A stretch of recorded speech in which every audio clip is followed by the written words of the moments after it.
Bismillahirrahmanirrahim. Assalamualaikum warahmatullahi wabarakatuh. Penyebab yang membuat orang takut dengan kematian. Sudah pasti semua orang takut mati karena mereka salah memahami hidup. Dia takut ditinggalkan hidup, makanya dia takut mati.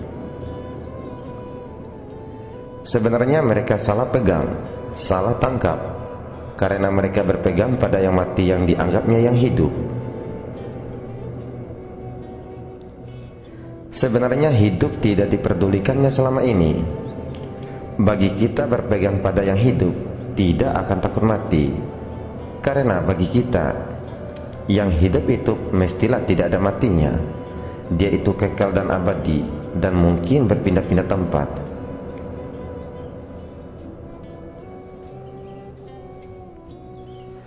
Pembawaan hidup mereka yang seperti itu menuju pada kematian, dan perjalanan hidup yang kita bawakan menuju pada hidup kekal dan abadi untuk kembali ke asalnya. Perjalanan mereka ke bawah, sedangkan perjalanan kita ke atas. Mereka menuju kematian, manakala kita menuju kehidupan yang kekal dan abadi. Perjalanan kita besertanya ialah kita telah mati sebelum dimatikan, telah pergi sebelum dipanggil, dan aku telah kembali dari sana.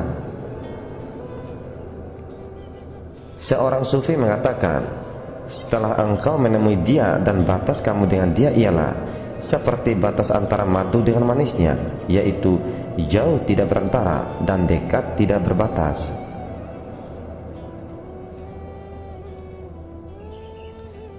Rohanimu berkata pada tubuh jasmanimu, engkau yang tadinya dinding bagiku untuk menghubungi dan menemuinya, setelah dapat menghubungiku dengan cara pemecahanmu, maka terbukalah jalan bagiku untuk menghubungi dan menemuinya, karena pintu telah terbuka bagiku.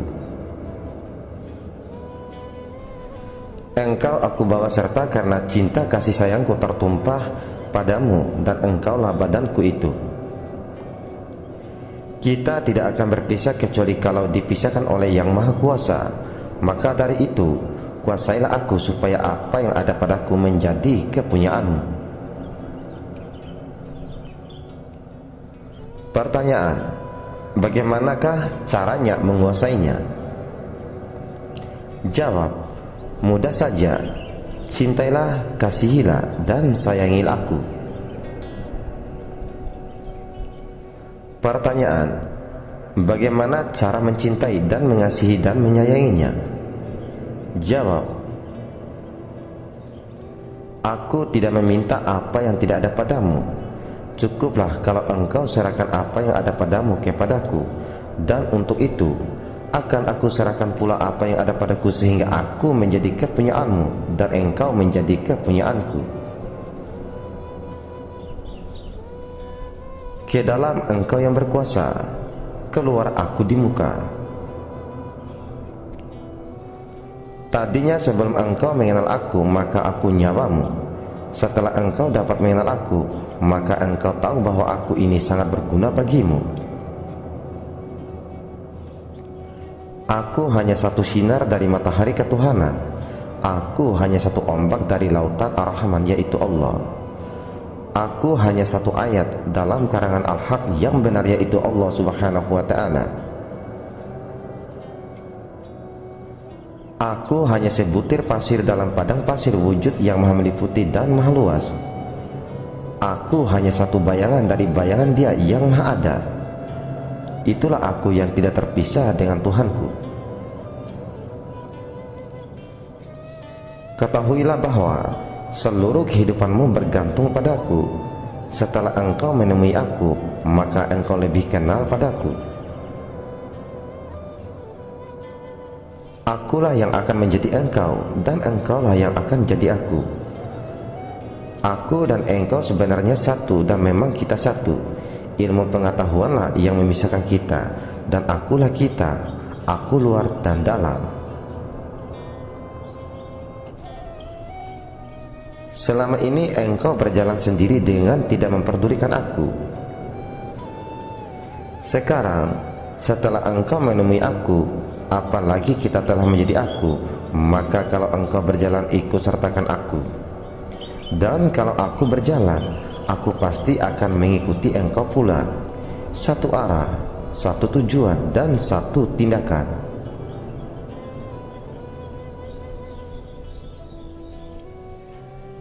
Selama ini kita berjalan pada jalan sendiri-sendiri. Apabila kita sudah saling kenal mengenal satu sama lain, maka menjadilah diri kita sehati, sejiwa, serasa, seia sekata. Sakit senang sama-sama kita rasakan.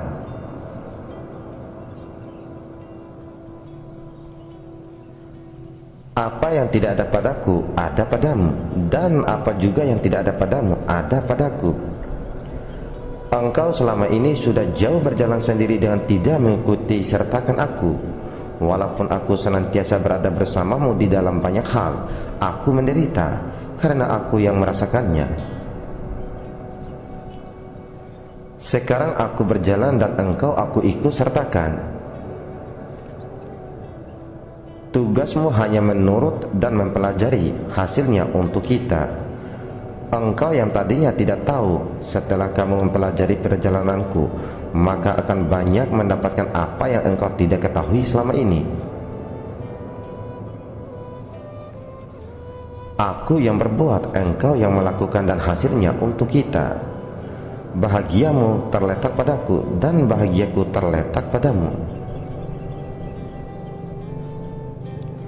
Aku sangat merasa bahagia kalau yang aku perbuat dan melakukan besertamu akhirnya menghasilkan yang memuaskan.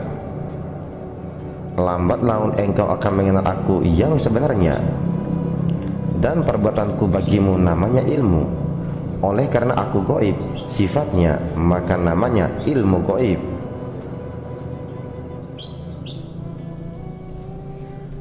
Ketahuilah olehmu, wahai fulan bin fulan, wahai fulan binti fulan, bila hidup itu tidak kita pergunakan, tidak perlu disesalkan kalau suatu saat nanti kita ditinggalkannya. Sebenarnya aku kita ini adalah roh kita, bukan badan kasar ini. Badan kasar ini akan mati jika tidak ada roh. Jika tidak ada roh, badan kita akan hancur binasa. Roh kita inilah diri kita yang sebenarnya. Roh ini hidup dan tidak akan mati. Roh inilah juga zat diri kita. Roh ini juga limpahan yang maha hidup, yaitu Allah subhanahu wa ta'ala. Allah itu hidup. Dia memiliki sifat hidup. Maka hidup roh kita adalah limpahan dari hidup Allah subhanahu wa ta'ala. Sebagaimana firman-Nya di dalam Al-Quran surat Sad ayat 72 yang artinya, apabila telah kusempurnakan kejadiannya dan kutiupkan ruhku, maka hendaklah kamu tersungkur sujud kepadanya. Dia roh akan bebas bergerak kalau apa yang ada pada kita telah dipunyainya dan dikuasainya, dengan pengertian, kalau tadinya kita menganggap dia kepunyaan kita, maka sebaliknya jadikan kita menjadi kepunyaannya. Setahu kita, dia telah ada bersama kita dan dia itu adalah kepunyaan kita, sebagai karunia atau anugerah dari yang maha besar lagi maha esa kepada kita. Dia datang darinya dan akan kembali kepadanya pula, dan kedatangannya pada kita untuk kesempurnaan kejadian kita. Sungguh tidaklah sempurna rasanya kalau kita tidak mengetahui, mengenal, dan menemuinya. Dia langsung dari yang Maha Esa, sedangkan keadaan kita adalah dijadikan dari yang telah dijadikan.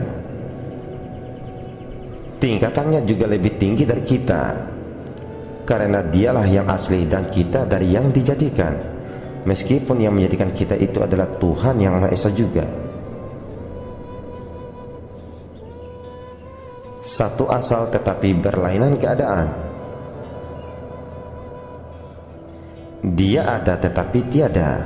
Kita ada dan nyata. Dia yang telah berada bersama kita, bahkan terkandung di dalam batang tubuh kita. Kenapa kita tidak dapat menemuinya? Tuhan telah memberikannya kepada kita untuk hidup, bukan untuk mati. Jadi sudah tentu ada kelebihannya dari kita, dan padanya lah letaknya rahasia hidup dan kehidupan kita. Dan kalau kita ingin hidup bahagia, tentu dia mesti kita cari dan kita temui, sebab padanya lah terletak rahasia hidup itu. Untuk mengetahui dan menemuinya, kita harus memisahkan yang satu dengan yang lain, yaitu memisahkan antara badan dan diri, atau antara dia dan aku. Latihan mematikan badan sebelum mati sebenarnya mendatangkan permulaan perpisahan, karena dengan perbuatan kita itu maka tinggallah yang hidup. Dengan latihan itu kita meninggalkan yang hidup, karena kita ingin mengetahui keadaan yang sebenarnya. Dia adalah hak milik kita dan orang lain tidak berhak atasnya. Kenapa kita tidak pergunakan hak milik kita yang amat berharga itu? Sesungguhnya pendirian kita selama ini salah, karena tidak berpegang pada diri yang hidup, melainkan kepada badan barang yang mati. Ketahuilah olehmu, yang terang ada pada kita dan yang gelap pun juga ada pada kita. Kenapa kita mau berpegang pada yang gelap? Bukankah siang ada pada kita dan malam pun juga ada pada kita? Kalau boleh diibaratkan, siang adalah terang dan yang terang adalah diri, malam adalah gelap dan yang gelap ialah badan. Si terang letaknya di dalam dan si gelap letaknya di luar. Masukkan malam kepada siang dan masukkan siang kepada malam. Datangkanlah yang hidup kepada yang mati dan serahkanlah yang mati kepada yang hidup. Keluarkanlah yang di dalam dan kedalamkanlah yang di luar. Niscaya engkau akan mendapatkan kebahagiaan yang sejati.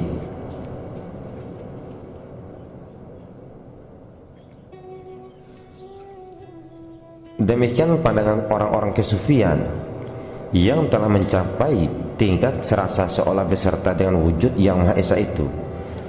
Mereka mencapai tingkat demikian karena mereka berfokus seluruh pandangannya terhadap yang Maha Wujud itu dan penuh cinta dengan Dia Allah Subhanahu wa Ta'ala. Orang yang tidak pernah menjalani latihan spiritual dan tidak tahu hal-hal spiritual yang mendalam dan tidak pernah menempuh jalan spiritual, mereka jangan mencoba-coba menafsirkan sendiri pendapat mereka itu, takut nanti tersesat pula. Karena semua kata-kata mereka itu hanya ibarat perumpamaan untuk menjelaskan perasaan dan pandangan roh mereka. Pandangan ini bukan pandangan fisik, akal, dan berangan-angan, tetapi adalah pandangan roh, yaitu roh yang sudah dibersihkan dengan zikrullah dan pelatihan jiwa dalam jangka waktu yang lama dengan bimbingan guru sufi yang ahli dalam bidang kerohanian dan ketuhanan. Allah Subhanahu wa Ta'ala berfirman di dalam Al-Quran surat Al-Isra ayat 85 yang artinya, dan mereka bertanya kepadamu tentang roh, katakanlah, roh itu termasuk urusan Tuhanku, dan tidaklah kamu diberi pengetahuan melainkan sedikit.